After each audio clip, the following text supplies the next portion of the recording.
ചലച്ചിത്ര ഗാനങ്ങളിലും അതിനോടൊപ്പം തന്നെ നാടക ഗാനങ്ങളിലൂടെയുമാണ് വന്നിട്ടുള്ളത്. നാടക ഗാനങ്ങൾ ആദ്യഘട്ടത്തിൽ തമിഴ് പാരമ്പര്യത്തിൽ വരുന്ന ഗാനങ്ങളായിരുന്നു നാടകത്തിൽ ഉപയോഗിച്ചിരുന്നത്, ചലച്ചിത്രത്തിലും ഉപയോഗിച്ചിരുന്നു.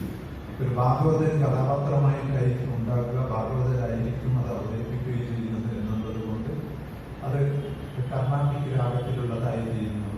ഈ തമിഴ് പാരമ്പര്യത്തോടുള്ള അടിമത്തം ഇല്ലാതാക്കിയത് കേരളൻ, ബാബുരാജ്, ദേവരാജൻ, ദക്ഷിണാമൂർത്തി തുടങ്ങിയിട്ടുള്ള നാൽവർ സംഘം തന്നെയാണ്. അവരോടൊപ്പമോ അവരുടെ കൂടെയോ വർക്ക് ചെയ്തിട്ടുള്ള ആളുകളും ഇതിൽപ്പെടുത്താവുന്നതാണ്. കർണാട്ടിക് മ്യൂസിക്കിന് തമിഴ്നാട്ടിൽ വെച്ചാണ് നമ്മൾ സംഗീതം രൂപകൽപ്പന നടത്തുന്നത്, മലയാള ഗാനങ്ങൾ എന്നുള്ളത് കൊണ്ട് ആ സംസർഗം തന്നെ അതിന്റെ പാരമ്പര്യം ഉണ്ടായി തീരുവാൻ തക്കതായ യുക്തിയായി. സാഹിത്യവുമായിട്ടുള്ള വീഴ്ച നടക്കുന്നത് ഗാനം എഴുത്തു തുടങ്ങിയത്. സംഗീതവും സാഹിത്യവും തമ്മിൽ ജനകീയമായ രീതിയിൽ നിൽക്കുന്നത്. കഥകളി പദങ്ങൾ ആടുന്നുണ്ട്. അതുപോലെ തന്നെ പദങ്ങൾ വെച്ചുകൊണ്ട് തന്നെ ഹിന്ദുസ്ഥാനിയും കർണാട്ടിക് പാട്ടുകളും വരുന്നത് എന്നുള്ളതാണ് ജനകീയമായ രീതിയിൽ മനുഷ്യർക്ക് സംഗീതത്തിന്റെ ഭാവം കണ്ടെത്താൻ സാധിക്കുന്ന തരത്തിലുള്ള അന്വേഷണത്തിൽ വന്നതും അതിന്റെ പടികൾ കയറി പോകുന്നതും ചലച്ചിത്ര ഗാനങ്ങളിലുണ്ടായ മാറ്റമാണ്.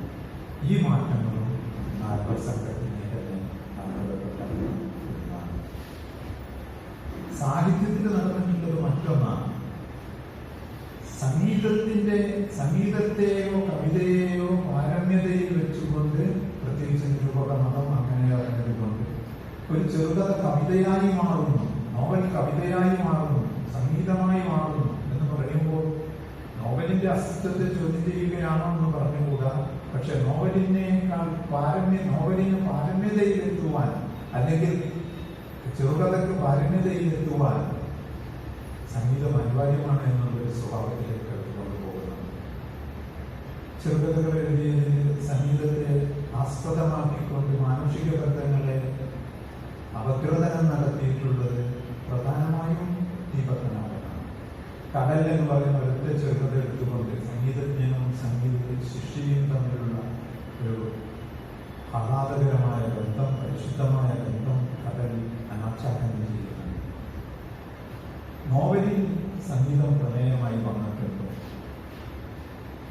നോവൽ സംഗീതത്തിന്റെ ദിശയിലേക്ക് ഉയരുവാനുള്ളത് മഞ്ഞ് എടുത്ത് വായിച്ചാൽ മതി. ഇപ്പോഴും ഈ അടുത്ത കാലത്ത് മഞ്ഞ് വായിച്ചപ്പോൾ മുന്നിലുള്ള വരികൾ സംഗീതത്തെ പ്രാപിക്കുന്നത് തന്നെയാണ്. പ്രാപിക്കുക എന്ന് പറയുന്നത് രണ്ടും ഒന്നായി തീരുന്നത്, രണ്ടിന്റെയും ഒരു സംയോഗം കാണുന്ന ഭാഗങ്ങൾ. ആകെ 100ഓളം പേജുള്ള ഒരു പുസ്തകം മുഴുക്കിയ ഒരു കവിത പോലെ, ഒരു സംഗീതം പോലെ എന്ന് അന്ന് തന്നെ എഴുതി വെച്ചിട്ടുള്ളത് കാണാൻ സാധിക്കും. എന്നാൽ നോവലിൽ പിന്നീടുള്ള ശ്രമം നടത്തിയിട്ടുള്ള ആളുകൾ ഉണ്ട് താനും.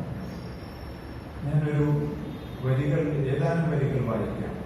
ചെറുകിറേ മഴ, ആകാശത്തേക്ക് നോക്കിയിട്ട് കാണുന്നില്ല, ആകാശത്ത് എവിടെ നിന്നാണ് വെള്ളം എടുത്തു ചാടുന്നത്, അത്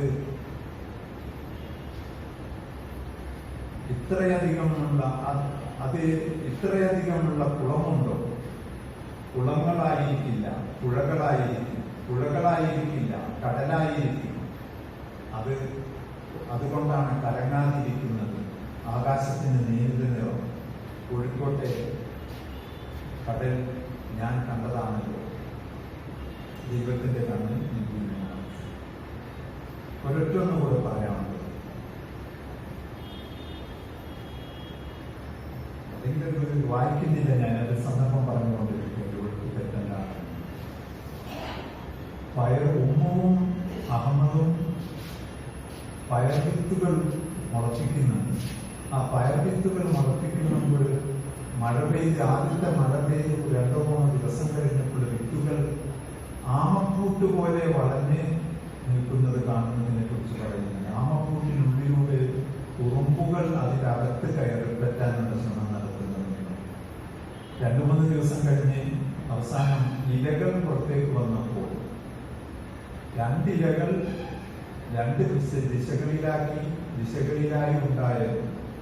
അത് കഴിഞ്ഞ് അതിൻ്റെ അടിയിൽ ദിശ മാറിക്കൊണ്ട് പയർച്ചെടികളുടെ ഇലകളുടെ ക്രമം നോക്കുമ്പോൾ ഇത് മനസ്സിലാക്കാൻ സാധിക്കും. ഇതും ദൈവത്തിന്റെ കണ്ണിൽ നിന്നുള്ളതാണ്. ഖസാക്കിന്റെ ഇതിഹാസത്തിൽ സംഗീത സമാനമായ വാക്യങ്ങൾ ഉപയോഗിച്ച് മഴയുടെ സ്ഥിരതാവേഗം നമുക്ക് പറയുമ്പോഴാവുന്ന സംഗീതവും. ഞാൻ പറയുന്നത് രണ്ട് രീതിയിൽ സാഹിത്യവും സംഗീതവും ബന്ധപ്പെട്ട് കിടക്കുന്നു. ഒന്ന്, സംഗീതം പോലെ ആയിത്തീരാൻ ആഗ്രഹിച്ചുകൊണ്ട് സംഗീതത്തിൻ്റെ വളരെ സാന്ദ്രമായ ഈണവും താളവും ക്രമീകരിച്ചുകൊണ്ട് കോവിലിൻ്റെത് ഒരുതരം ആദിമ താളത്തിൽ നിൽക്കുന്ന ഒരു സംഗീത വ്യവസ്ഥയിലേക്ക് പോകുന്ന വരികളാണ് കോവിലിൻ്റെ. പ്രത്യേകിച്ച് കഥകളിലും കാണാൻ സാധിക്കുന്നുണ്ട്. ഇത് പിന്നീടുള്ള ബഷീറിന്റെ കൃതികളിൽ കാണാൻ സാധിക്കും നമുക്ക്. എന്നാൽ വരികൾ തന്നെ സംഗീതത്തിലേക്ക് കൊണ്ടുവന്നിട്ടുള്ളത് ചലച്ചിത്ര സംഗീതത്തിലാണ്. ആ ചലച്ചിത്ര സംഗീതത്തില് കഥ പറച്ചിലും വാമൊഴിയിലൂടെയും വന്ന സാഹിത്യം രാഗത്തിന്റെ ഗാനങ്ങളായി, രാഗനിബന്ധിക്കപ്പെട്ട ഗാനങ്ങളായി മാറുന്നത് കാണാൻ സാധിക്കും. അസാധാരണമായ ഒരു കൂട്ടുകെട്ടാണ് ഭാസ്കര മാഷൻ ബാബുരാജ് ചെയ്തിട്ടുള്ളത്. നാഴികയിൽ പാലുകൊണ്ട് എന്ന് പറഞ്ഞിട്ടുള്ള ഒരു ഗ്രന്ഥത്തിൽ ഭാസ്കര മാഷിന്റെ കാവ്യ സംഗീത പ്രധാനമായിരിക്കുന്ന ഗാനങ്ങൾ സമാഹരിച്ചു. ഞാൻ ഏതൊരു പാട്ടെടുത്ത് നോക്കിയിട്ടുണ്ടെങ്കിലും അത് നിങ്ങൾക്ക് കാണാൻ സാധിക്കും. ഇവരുടെ അല്ലാത്തൊരു തരത്തിലുള്ള ഒന്നായി തീരലാണ് ഇവർ രണ്ടുപേരും നടത്തിയിട്ടുള്ളത്. ഇത് സംഗീതവും സാഹിത്യവും തമ്മിലുള്ള ഇണചേരലാണ്. ബാബുരാജും ഭാസ്കര മാഷും ഒന്നായി തീരുന്ന ഘട്ടമാണ്. അവർക്ക് രാഷ്ട്രീയമായ ആശയങ്ങളിൽ സമാനതകൾ ഉണ്ടായിരുന്നു. അവർ വന്ന വഴികളിൽ സമാന പാതകളുമുണ്ട്. പക്ഷേ ഒരാൾ സംഗീതവും ഒരാൾ സാഹിത്യവും പ്രതിനിധാനം ചെയ്തുകൊണ്ടാണ് എന്നെ അത്ഭുതപ്പെടുത്തിയിട്ടുണ്ടാകുന്നത്. ഈ മനുഷ്യനെ കുറിച്ച് ഞാൻ അന്വേഷണം നടത്തിയപ്പോഴാണ് മനസ്സിലായത് 1.5 പേജിൽ കൂടുതൽ ജീവചരിത്രക്കുറിപ്പ് നീട്ടി വലിച്ചിട്ട് പോലും എഴുതുവാൻ ജമാൽ കൊച്ചങ്ങാടി എന്ന് പറയുന്ന ആദ്യത്തെ ഇദ്ദേഹത്തെ കുറിച്ചിട്ടുള്ള കുറിപ്പുകൾ സമാഹരിച്ച് എഡിറ്റർ എഴുതി വെച്ചിരിക്കുന്നു. ബാബുരാജിനെ കുറിച്ച് ഓർക്കാനില്ല. ബാബുരാജിന്റെ ഗാനങ്ങളറിയാം. ഗാനങ്ങളുടെ മേന്മ കൂടിക്കൂടി വരികയും ഗാനങ്ങളെ കുറിച്ചുള്ള ആസ്വാദനം ഏറിയേറിക്കൊണ്ടിരിക്കുകയും ചെയ്യുമ്പോഴും ബാബുരാജ് എന്ന വ്യക്തിയെ കുറിച്ച് അറിയില്ല. ഒരു മനുഷ്യൻ ലെജൻഡായി മാറിയിരിക്കുന്നു. ഒരു ഇതിഹാസ സമാന സ്വഭാവങ്ങളോട് കൂടിയിട്ട് നിൽക്കുന്ന ഒരു സംഗീതജ്ഞനായിരിക്കുന്നു. പക്ഷെ അദ്ദേഹത്തിന്റെ പിതാവ് ആരെന്ന് അറിയില്ല. ഇത് 1927 ജനിച്ച മനുഷ്യന്റെ കഥയാണ് പറയുന്നത്. 21 ജനിച്ച മനുഷ്യന്റെ കഥയാണ് പറയുന്നത്. 27 ചരിത്രമൊക്കെ രേഖപ്പെടുത്തി തുടങ്ങിയിരിക്കുന്ന കാലത്താണ് അവസാനം പറഞ്ഞതുപോലെ ആളുകൾ വിശ്വസിക്കുന്നില്ല. അദ്ദേഹത്തിന്റെ ശവകുടീരത്തിൽ ശിലാഫലകം ഇന്നില്ല. ശവകുടീരം എവിടെയാണെന്ന് പോലും മകന് കാണിച്ചു തരാൻ സാധിച്ചില്ല. അതായത് നമുക്ക് നോവലിൽ അതൊരു ഫാന്റസൈസ് ചെയ്തിട്ടുള്ളതല്ല, യാഥാർത്ഥ്യം പറഞ്ഞിട്ടുള്ളതാണ്. ഒരു ജീവന്റെ ഉത്ഭവത്തെക്കുറിച്ചും മരണാനന്തര കാര്യങ്ങളെക്കുറിച്ചും ഒന്നുമില്ലാത്ത ഒരു മനുഷ്യൻ, ഈ മനുഷ്യനെ കുറിച്ചിട്ടുള്ള ഒരു അന്വേഷണമായിരുന്നു ഞാൻ നടത്തിയത്. എളുപ്പകരമല്ലായിരുന്നു അത്. സംഗീതം പ്രമേയമാക്കിയിട്ടുള്ള നോവലുകൾ എൻ്റെ വായനയിൽ വന്നിട്ടില്ല മലയാളത്തിൽ. വേണമെങ്കിൽ രാമനാഥനെ കുറിച്ചുമൊക്കെ തന്നെയും അസാധാരണമായ ഒരു നോവലിൻ്റെ സാധ്യതയുള്ള പ്രതിഭയാണെന്നുള്ളത് പാട്ട് കേട്ടുകൊണ്ടറിയാം. ഈ ലെജൻഡായിരിക്കുന്ന മനുഷ്യനൊരു ലൈഫില്ല. ആ ലൈഫ് എന്താണ്? കലാകാരനെ സംബന്ധിച്ചിടത്തോളം, സാഹിത്യകാരനെ സംബന്ധിച്ചിടത്തോളം, ചരിത്ര ചരിത്രത്തെ സംബന്ധിച്ചിടത്തോളം പ്രധാനപ്പെട്ടതല്ലേ. ബാബുരാജിനെ കുറിച്ച് എന്തുകൊണ്ട് എഴുതിയെന്നത്, ഞാൻ ബാബുരാജിന്റെ അത്രമാത്രം വലിയൊരു ആരാധകനൊന്നും അല്ലായിരുന്ന ഒരു കാലത്ത്, എൻ്റെ 10ാം ക്ലാസ് പഠിക്കുന്ന ഒരു കാലത്ത് എൻ്റെ പലവക നോട്ട്ബുക്കിൽ, എല്ലാം എഴുതി വെക്കുന്ന റഫ്ബുക്കിനാണ് പലവക നോട്ട്ബുക്ക് എന്ന് പറയാറുണ്ട്. ആ റഫ്ബുക്കിൽ ഒരു കടലാസിൽ ഒരു ഗാനം ഞാൻ 3 കൊല്ലക്കാലം കാത്തു സൂക്ഷിച്ചിട്ടുണ്ട്. അന്ന് എനിക്ക് ബാബുരാജ് ആരാണെന്ന് അറിയില്ല. ഈ കടലാസിൽ ഈ ഗാനം എഴുതി വെച്ചത് ആരാണെന്ന് അറിയില്ല. എൻ്റെ എളാപ്പയോ ആരോ എഴുതി വെച്ചത് ഒരു പച്ച ലെഡ്ജർ പേപ്പറിൽ താമസമെന്തേ എന്ന് വരുവാൻ എന്ന ഗാനം എഴുതി വെച്ചത് ഞാൻ കൊണ്ടു നടന്നിട്ടുണ്ട്.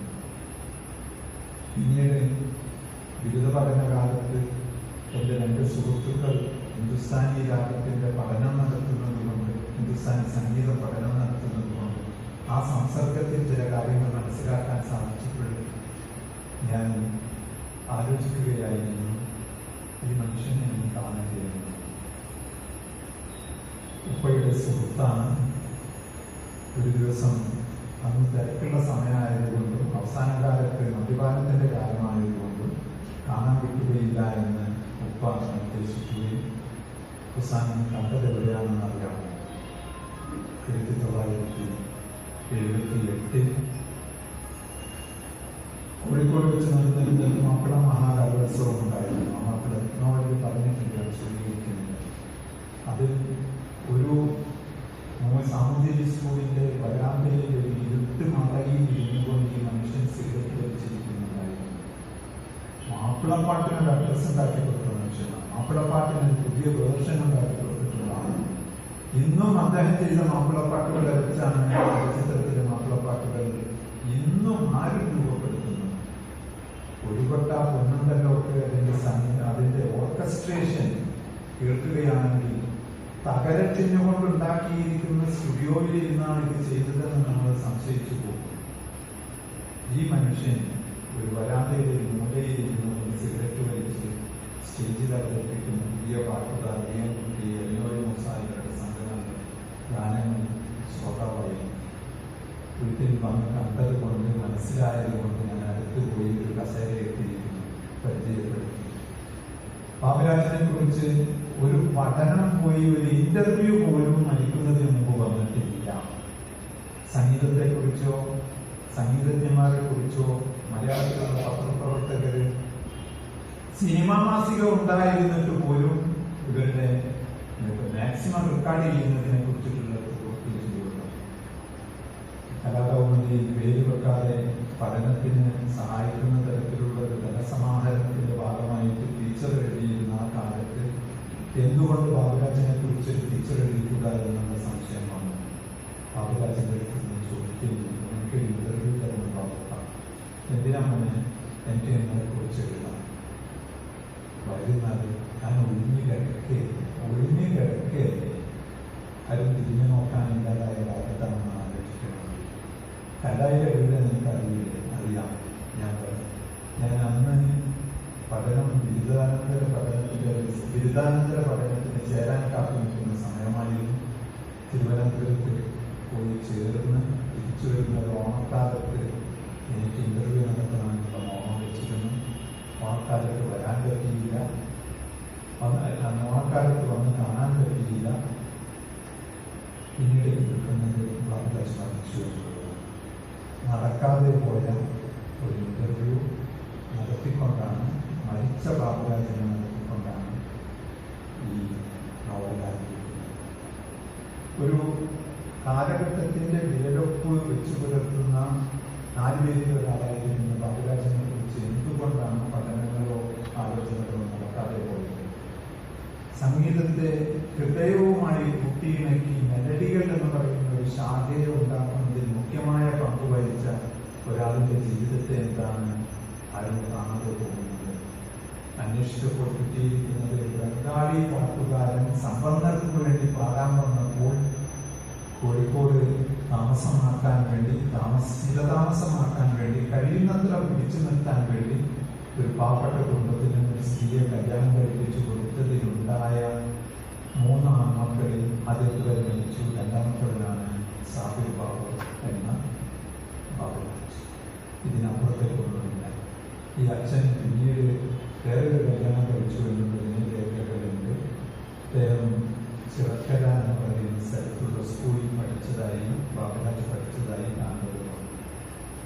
എന്നാൽ ഈ പിതാവിനെ കാണാതായ പിതാവിനെ അന്വേഷിച്ച് ബാബുരാജ് കൽക്കത്തയിൽ പോകുന്നുണ്ട് എന്നുള്ള പുരാവൃത്തം ആരാധകർക്കിടയിലുണ്ട്. അതല്ലാതെ ഒന്നുമില്ല.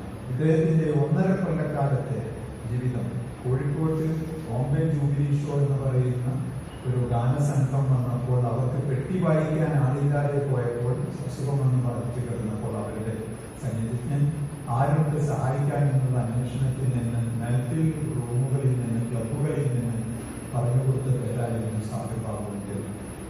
സാബിർ ബാബുവിനെ ഇവർക്ക് നന്നേ ഇഷ്ടപ്പെടുകയും സിലോണിലേക്ക് കൂട്ടിക്കൊണ്ടുപോവുകയും സിലോണിൽ നിന്ന് ബോംബെയിലേക്ക് കൊണ്ടുപോവുകയും ചെയ്തു. ബോംബെയിൽ വെച്ചാണ് ഈ മനുഷ്യൻ നൗഷാദിനെ കാണുന്നത്. നൗഷാദിന്റെ ഒരു സംഘഗാനത്തിൽ, പഞ്ചാബി സംഘഗാനത്തിൽ കോറസ് പാടുന്നത്. ആ പാട്ട് ഏതാണെന്ന് അദ്ദേഹത്തിന് പോലും അറിയില്ലായിരുന്നു. പിന്നീട് 1.5 കൊല്ലക്കാലത്തേക്ക് കാണാതെ പോകും. എവിടെയാണെന്ന് അറിയില്ല.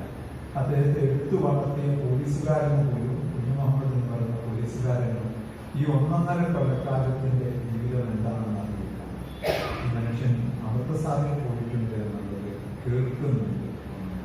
ആരും ചോദിച്ചറിഞ്ഞിട്ടില്ല. ഈ നോവലെഴുത്തിൽ ഏറ്റവും എന്നെ വിഷമിപ്പിച്ച കാര്യം അദ്ദേഹത്തിന്റെ ജീവിതത്തിലെ മിസ്സായി കിടക്കുന്ന, നോക്കുമ്പോൾ ഏറ്റവും കൂടുതൽ മിസ്സായ ഭാഗങ്ങളാണുള്ളത്. രേഖപ്പെടുത്തപ്പെട്ട ഭാഗങ്ങൾ കുറവാണെന്നുള്ളത്. ഇത് എഴുതുന്നതിൽ അതുകൊണ്ട് തന്നെ ഏറ്റവും പ്രയാസം പിടിച്ച ഒരവസ്ഥ കൂടിയായിരുന്നു. 6 or 7 പുസ്തകങ്ങളാണ് ബാബുരാജിനെ കുറിച്ച് പറഞ്ഞിട്ടുള്ളത്. ആ പുസ്തകങ്ങളൊക്കെയും തന്നെയും അപദാനങ്ങളാണ്, ഓർമ്മകളാണ്, പലരും എഴുതിയിട്ടുള്ളതാണ്. ഒരു ഖേദിപ്പിക്കുന്ന ഒരു സങ്കടമുള്ളത് എന്താണെന്ന് വെച്ചാൽ യേശുദാസിനും നിസ്ജാനകിക്കും ഒരു പേജ് പോലും അദ്ദേഹത്തെ കുറിച്ച് പറയാനില്ല ആ പുസ്തകത്തിൽ എന്നുള്ളതാണ്. പുസ്തകത്തിലേക്ക് എഴുതാൻ കൽപ്പിച്ചപ്പെടി കൊടുത്തിരിക്കുന്നതിന് ഒരു പേജ് പോലും ആരാണെന്ന് ആലോചിക്കണം. ബാബുരാജിന്റെ പാട്ടുകളിലൂടെ ഉണർന്ന് എഴുന്നേറ്റ ഗായകനായ യേശുദാസും സ്വന്തം അസ്തിത്വം നിലനിർത്താൻ സാധിച്ചിരിക്കുന്ന സ്റ്റാലിൻ. ഇങ്ങനെയുള്ള കുറേ ചോദ്യങ്ങൾ വെച്ചുകൊണ്ടിട്ടിരിക്കുമ്പോഴാണ് വെല്ലുവിളികളുള്ളത്. പുസ്തകമല്ല, ഇന്റർവ്യൂ ഞാൻ ഇതിനെ നടത്തി. KT മുഹമ്മദിനെ ഭാഗ്യത്തിൽ മരിക്കുന്നതിന് മുമ്പ് ഇന്റർവ്യൂ നടത്താൻ പറ്റി. 2006 KT മുഹമ്മദ് അന്ന് യൗവനകാലത്തിന് മുമ്പുള്ള രാഷ്ട്രീയ കമ്മ്യൂണിസ്റ്റ് പാർട്ടിക്ക് വേണ്ടി കാണാൻ പോയതും കോഴിക്കോട് അതിർക്കാരനോടൊപ്പമുള്ള അരങ്ങേറ്റവും ഒക്കെ തന്നെ പറഞ്ഞത് രേഖപ്പെടുത്തിയിട്ടുണ്ട്. പിന്നെ ഉപ്പയോട് ചോദിച്ചു. ഉപ്പയ്ക്ക് അദ്ദേഹത്തിന്റെ സംഗീത ലോകത്തെ കുറിച്ച് കാര്യമായൊന്നും അറിയില്ല. പഴയദേശനോട് ചോദിച്ചു, VT മരുവിനോട് ചോദിച്ചു. ഒന്നും തന്നെയും മക്കൾക്ക്, സത്യം പറഞ്ഞാൽ മക്കൾക്ക് മുതിർന്ന സാബിറ എന്ന് പറയുന്ന ഒരു മകൾക്കല്ലാതെ പാട്ടുകാരനാണ് തന്റെ വാപ്പ എന്ന് അറിഞ്ഞിരിക്കുന്നത് പോലും ബാബുരാജ് മരിച്ചതിന് ശേഷമാണ് 2-3 കുട്ടികളാണ്. ഇവിടെ വെച്ചാണ് രക്തശേഖരണം, വിവരശേഖരണം നടത്താൻ സാധിക്കുക എന്നുള്ളത് ലക്ഷ്യങ്ങളിൽ ഏറ്റവും പ്രധാനപ്പെട്ടതായി. അങ്ങനെ ഇരുന്ന് പലവട്ടം എഴുതാനുള്ള ആദ്യത്തെ അധ്യായം എഴുതാനുള്ള ശ്രമം മാറ്റിവെച്ചു 2012 ഡിസംബറിൽ ഞാൻ അതിൻ്റെ രചന ആരംഭിച്ചു. 9 അധ്യായം കൃത്യമായി എനിക്ക് എഴുതി തീർക്കാൻ സാധിച്ചു. ഒരു വിധം തൃപ്തിയായി. ആദ്യത്തെ ഒരു ഫ്ലോ ഉള്ളത് അവിടെ വെച്ച് നിന്നു. 2014 ഒരു ശ്രമം നടത്തി. ഇപ്പൊ പഴയ ബോംബെ പോയി കാണും. നന്ദിന്യായങ്ങളുണ്ടല്ലോ, അതൊക്കെ ബോംബെ പോയി കണ്ടിട്ട് എഴുതാം എന്നൊക്കെ പറഞ്ഞിട്ട് പഴയ ബോംബെ പോയി കണ്ടു. അമൃതസാർ വീട്ടിൽ കൂടെ പോയി ഇങ്ങനെയൊക്കെ നടത്തിയിട്ട് എഴുത്ത് നടന്നില്ല. കോവിഡ് കാലത്താണ് എനിക്ക് എഴുതാനുള്ള ആവേശം വന്നത്. 2019 മുതൽ 22 വരെയുള്ള 3 കൊല്ലക്കാലം കൊണ്ട് 6 പകർപ്പുകൾ കയ്യെഴുത്തിലും 2 പകർപ്പുകൾ PPTയിലും മാറ്റങ്ങളുണ്ടാക്കിക്കൊണ്ട് അത് എഴുതിക്കാൻ സാധിച്ചിട്ടുണ്ട്. 23 മാതൃഭൂമിയിൽ മാതൃഭൂമി പ്രസിദ്ധീകരിക്കുകയുണ്ടായി. ഞാൻ ഇതിന്റെ ചരിത്രം പറയുമ്പോൾ ഇതൊരു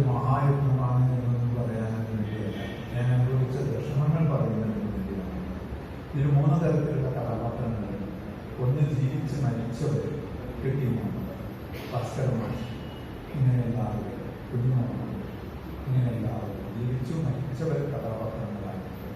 ചിലപ്പോൾ അവർ ജീവനോടുകൂടെ വരുന്നുണ്ട് കഥാപാത്രങ്ങൾ. രണ്ടാമത്തെ കഥാപാത്രങ്ങൾ ജീവിച്ചിരിക്കുന്നവർ എം.ടി. വാസുദേവനായിരുന്നു. അതുപോലെ തന്നെ വി.ടി. മൊയ്തീനുണ്ട്, മലായസ് മുഹമ്മദുണ്ട്, നിഷ സലീമുണ്ട്.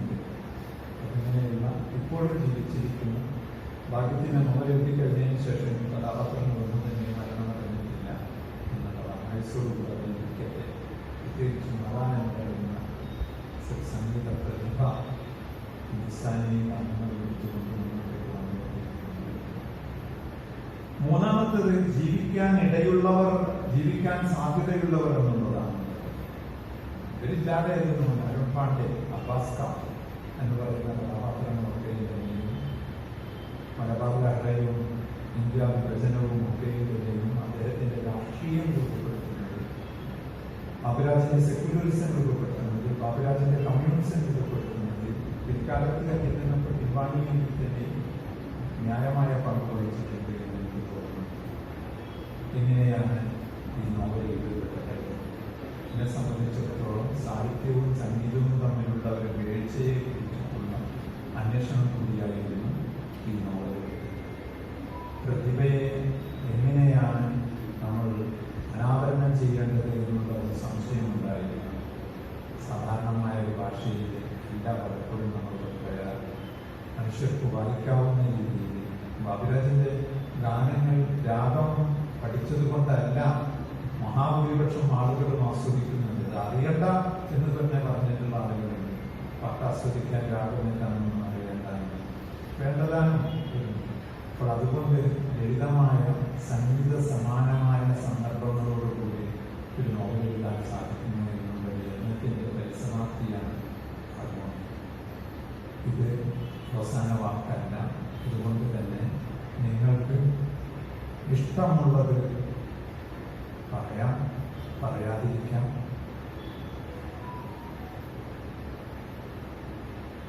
എഴുത്തുകാരൻ എഴുതുന്നു, പ്രസിദ്ധീകരിക്കുന്നു, എഴുത്തുകാരൻ പഠിക്കുന്നു,